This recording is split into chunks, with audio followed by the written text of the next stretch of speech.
Amém. Mateus 27, verso 11 diz assim: Jesus estava em pé ante o governador, e este o interrogou, dizendo: És tu o rei dos judeus? Respondeu-lhe Jesus: Tu dizes. E sendo acusado pelos principais sacerdotes e pelos anciãos, nada respondeu. Então lhe perguntou Pilatos: Não ouves quantas acusações te fazem? Jesus não respondeu nenhuma palavra.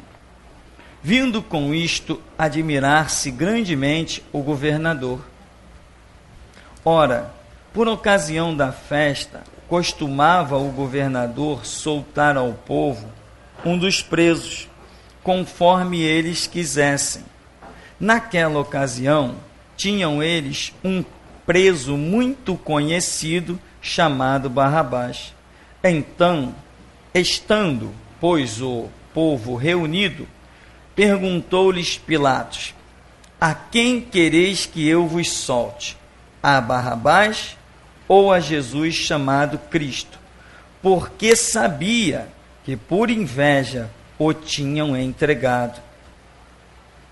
E estando ele no tribunal, sua mulher mandou dizer-lhe: Não te envolvas com esse justo, porque hoje em sonho muito sofri por seu respeito. Amém, irmãos?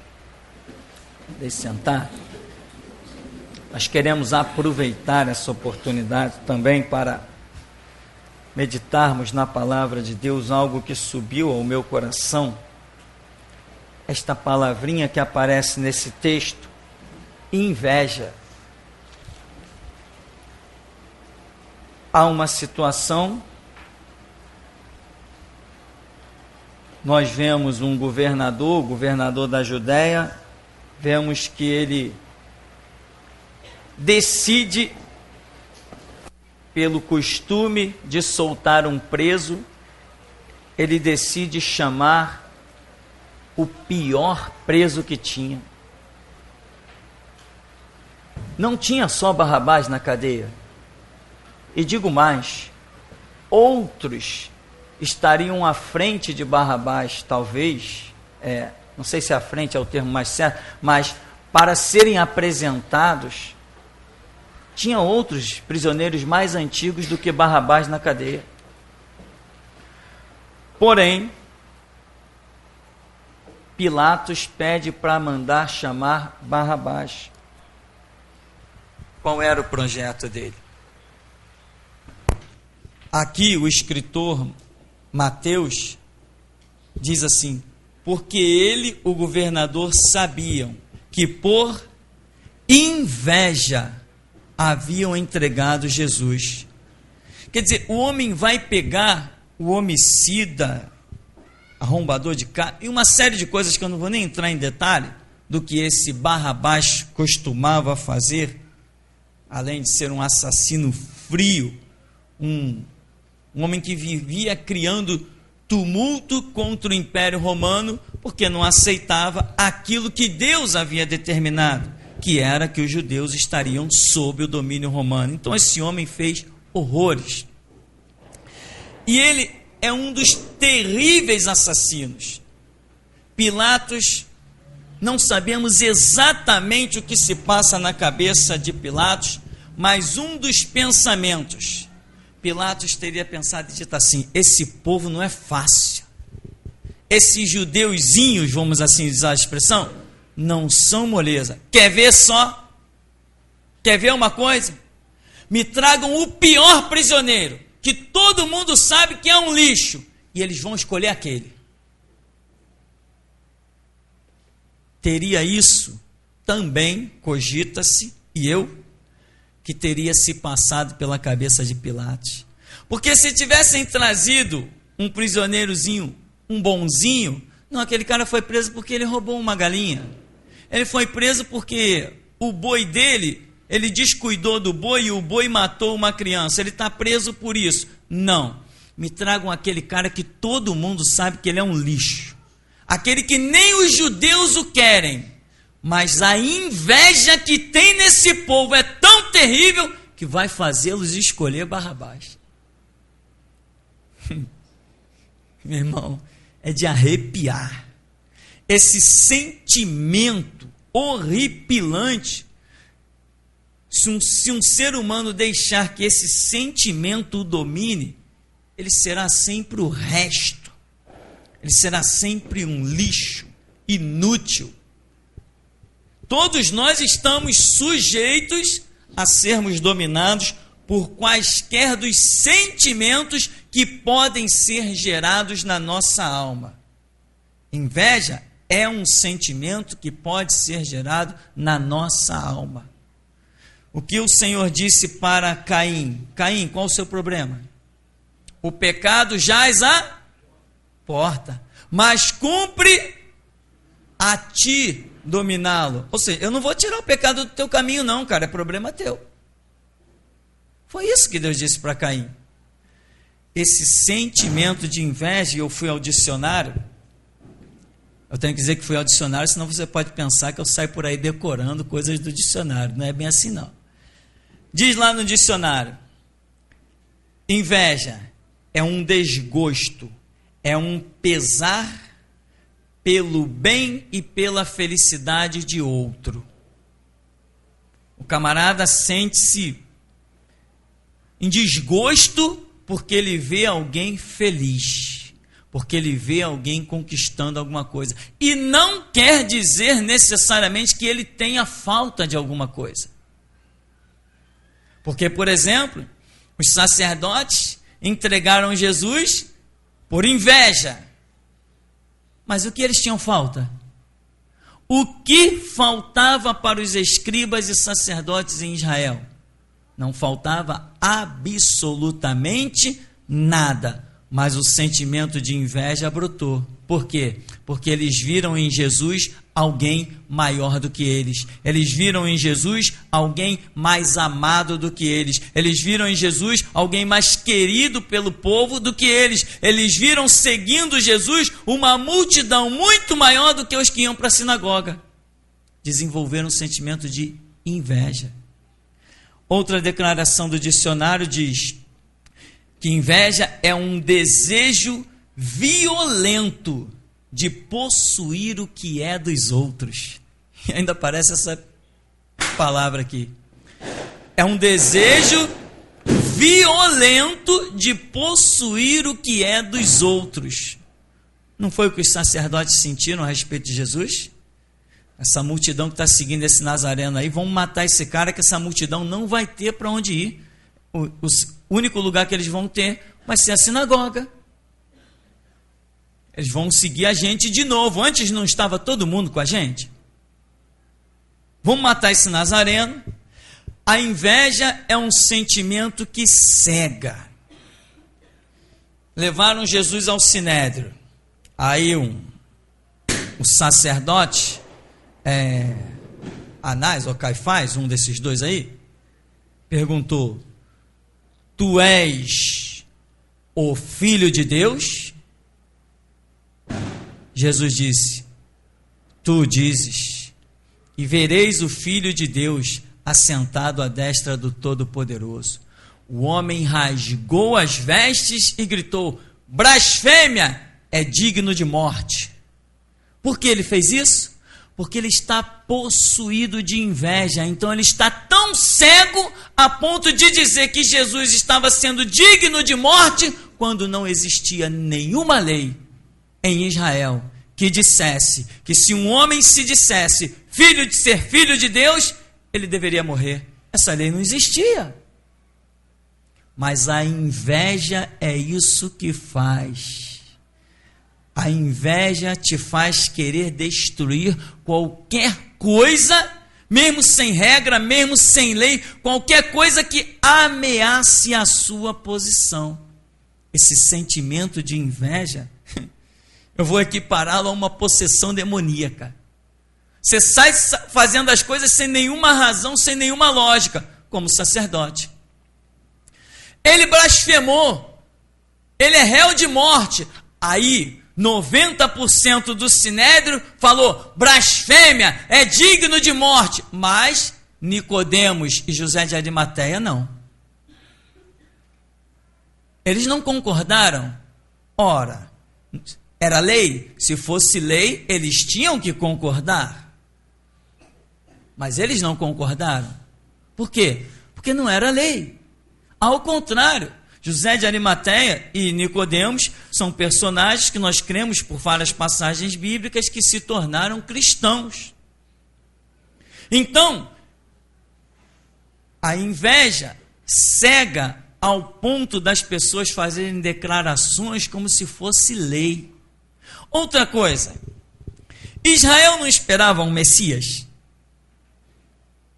Então não era lógico que um dia na história de Israel, mas é lógico isso, que um dia na história de Israel aparecesse um camarada lá e dissesse assim, eu sou o Messias. Porque eles não estão esperando isso. Toda a nação de Israel não esperava o Messias? Todos eles não tinham a profecia, tu, Belém, Efrata, etc, etc, eis que a virgem conceberá e dará à luz um filho, Moisés falou, o Senhor vos levantará um profeta que nem eu, e tal. Todo o Pentateuco não profetiza a vinda de um Messias? Então não era lógico que um dia aparecesse um cidadão em Israel e dissesse, eu sou o Messias. Como ele falou para a mulher samaritana, eu sei, a mulher falou, eu sei que quando o Messias vier, ele vos ensinará todas as coisas. Mulher, sou eu que falo contigo. Não ia ter que existir uma hora, um dia, um ano, um momento em que isso acontecesse, porque isso não estava profetizado por Deus. Pois bem, a inveja é um sentimento tão terrível que ela se recusa a aceitar até o projeto de Deus, quando ele não satisfaz os seus próprios anseios. Quando alguém dizia, esse aí é o Messias, esse é o Cristo, ele ressuscitou um homem de 4 dias, morto. Ele parou um enterro e chamou o defunto, ele ressuscitou uma menina. Os judeus invejosos planejavam matar qualquer um que desse testemunho a respeito de que Jesus Cristo fosse o Messias. Mas eu pergunto, não era o que eles estavam esperando? A inveja é um sentimento tão terrível que trai a sua própria esperança. Irmão, a nossa mensagem é curta, creio eu, mas é profunda. É curta, mas é profunda. Basta que Deus fale uma vírgula, e essa vírgula pode nos sustentar por toda a eternidade. A inveja é um sentimento tão terrível que pode trair as suas próprias esperanças e expectativas. Quem sente inveja? Quem não se submete aos projetos de Deus. Esses sentem inveja. Quem aceita os projetos de Deus, quem dobra os seus joelhos e vai lá questionar e conversar com Deus, esse não tem inveja, porque Deus diz assim, isso é de mim, né? Jeremias se sentiu preocupado que Babilônia ia invadir Jerusalém? Não está nem aí. Mas e os outros? Os outros estão revoltados, estão metendo mão espada, estão querendo matar, estão prendendo Jeremias, estão ameaçando Jeremias de morte. Por quê? Porque não se submetiam ao projeto de Deus. O sentimento de revolta e de inveja, e nem pensar em que isso ser cativo, isso aí não. Agora, Jeremias está tranquilo. Quem se entregar à Babilônia vai viver, e eu vou fazer isso. Assim que o rei da Babilônia aparecer aí, eu vou me entregar para ele. Então não tem motivo de quem se submete a Deus, não tem motivo de estar revoltado, não tem motivo de estar com inveja, não tem motivo de estar com recalque, melancolia. Quem se submete a Deus, quem ama a Deus, sabe que todas as coisas cooperam juntamente para o bem dos que amam a Deus. Existia um homem que também desenvolveu um sentimento de inveja. Caramba, esse camarada destruiu a vida dele. Foi o rei Saul. Um dia Davi saiu lá no meio do arraial dos inimigos e fez uma festa, dominado pelo Espírito Santo. Aí, quando Davi volta para o arraial, o povo começa a cantar. Davi derrotou Saul derrotou os seus milhares, Davi, porém, os seus 10 milhares. E o povo cantando: Saul derrotou os seus milhares, Davi, porém, os seus 10 milhares. A Bíblia diz que Saul entrou na sua tenda revoltado. Dá para entender que a inveja faz uma pessoa ficar revoltada por causa de uma musiquinha? Que isso? Entrou ele na tenda. Que isso? Para mim atribuíram milhares, para Davi 10 milhares. Que é isso? Daqui a pouco vão querer dar o meu trono para ele. E o sentimento sem sentido, porque não ia fazer a mínima diferença. Se eu estou sujeito ao que Deus quer, meu irmão, eu posso ser o faxineiro da empresa. Eu sou o mais abençoado por estar no centro da vontade de Deus. Eu não preciso ser o empresário, o dono da empresa, o diretor, o chefe do Banco Central do Brasil, o líder da Caixa Econômica Federal. O que eu preciso, mesmo morando debaixo de um viaduto, é estar no centro da vontade de Deus, porque é a bênção de Deus que enriquece. Muitos podem ter os seus cobertores luxuosos e as suas casas com aquecedor, mas eu, nos braços do meu Jesus, não sentirei frio jamais. Só que tem pessoas que desenvolvem o sentimento: não, aquele cara tem, eu não tenho. Se puder dar uma rasteira no cara, ele vai dar uma rasteira no cara, porque o cara tem o que ele não tem. Esse sentimento destrói. O que Saul faz? Sai da sua tenda revoltado, alucinado, e começa a tentar matar Davi o tempo todo.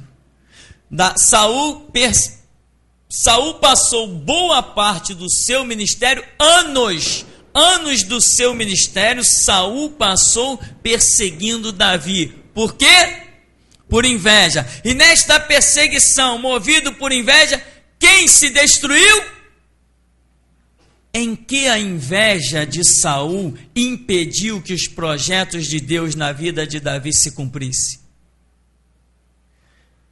Conforme era a promessa, Davi sentou-se ou não sentou-se num trono? Reinou ou não reinou em Jerusalém? Mas a inveja de Saul destruiu alguma coisa. Destruiu quem?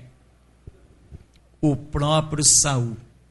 A inveja é um sentimento que não afeta ninguém, a não ser aquele que o possui. Se você tem um caminhão de dinheiro, quem vai ser beneficiado? Você. Se você tem barras de ouro, quem vai ser beneficiado? Você. Se você tem um belo plano de saúde, uma bela assistência médica, quem vai ser beneficiado? Você. Todas as coisas que você possui, o primeiro a ser beneficiado não é você? A Bíblia não diz que aquele que planta é o primeiro a usufruir da colheita? Se você possui coisas e é beneficiado dessas coisas que você possui, se você tem o sentimento de inveja, quem vai ser beneficiado, entre aspas, desse sentimento? Você. Então, irmão, para concluirmos, não importa o que quem quer que seja tenha, nem que o camarada seja satanista. Se o camarada está lá rico com os reinos do mundo, é problema dele. Eu estou andando aqui com o meu Deus conforme aquilo que o meu Deus quer que eu ande. E muitas pessoas, a Bíblia até diz, não olhes para a riqueza dos ímpios. A Bíblia diz isso, para nem olharmos para a riqueza dos ímpios. Por quê? Porque nada do que o ímpio tem, nem ele mesmo, não vai subsistir. Mas nós temos a vida eterna. Nós temos tesouros eternos. E o ímpio nem conhece a fórmula de ajuntar tesouros no céu. Então a Bíblia diz, nem olhe para a riqueza dos ímpios. Porém, tem pessoas que insistem, cristãos, insistem em olhar para a riqueza dos ímpios como se aquilo significasse alguma coisa. E aí começam aqueles sentimentos totalmente adversos. Deus, me dá isso, me dá aquilo e me dá aquilo outro, porque aquele satanista tem, porque aquele outro possui.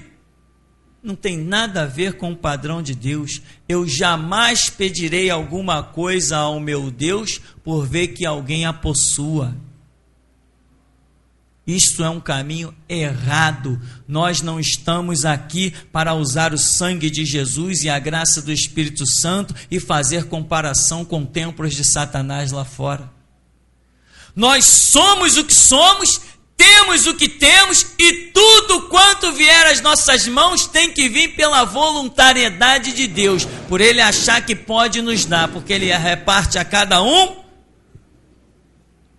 Ele reparte a cada um segundo a sua própria capacidade. Então Ele sabe o que nós podemos administrar e o que nós não podemos administrar. Então, irmão, Saul, quando perseguiu Davi, anos com aquele sentimento se corroendo, sentimento que o levou à morte, o levou até a consultar o diabo.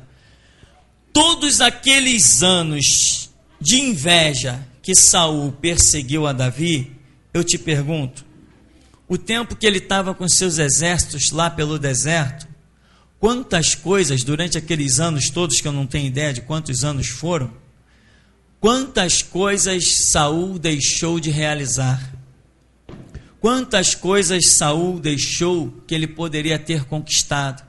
Ou seja, a inveja impede as realizações, impede as conquistas. Enquanto a pessoa fica se corroendo, achando que não, eu tenho que possuir, eu tenho que ter, eu tenho que ser melhor, eu tenho que ser superior. Olha lá, o cara comprou um carro zero, eu não posso ficar por baixo, eu tenho que comprar também. O cara colocou mais um andar na casa dele, eu tenho que colocar na minha. Enquanto na verdade está sendo movido por inveja, não se consegue conquistar nada.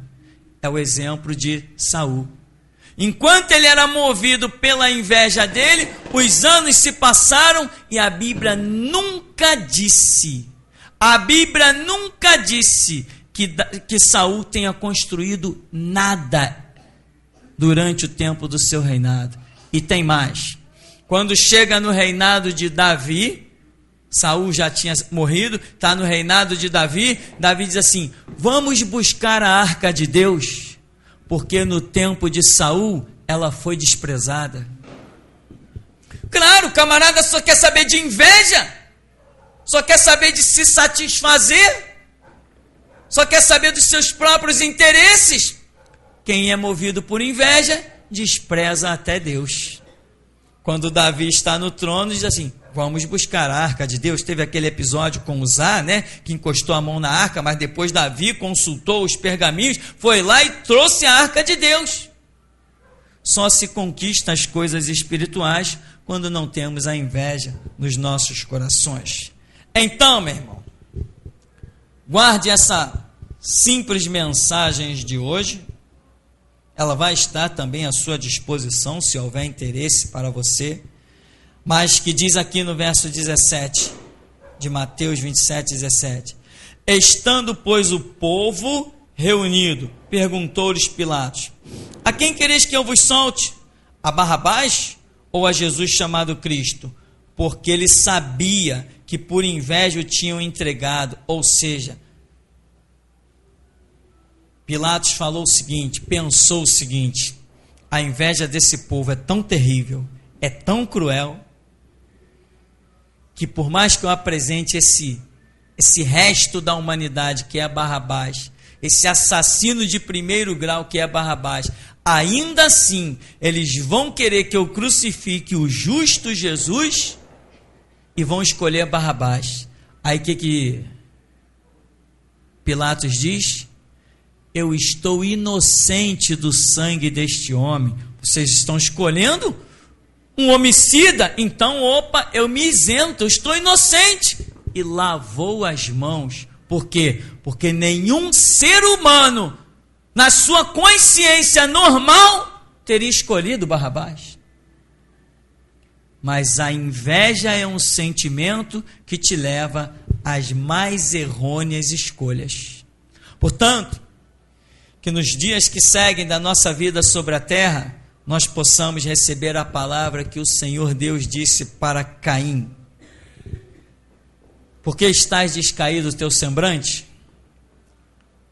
O pecado jaz à porta, mas cumpre a ti dominá-lo. Que o Senhor nos dê força e que nós possamos dominar o pecado que jaz à porta. Amém. E até aqui nos tem ajudado o Senhor.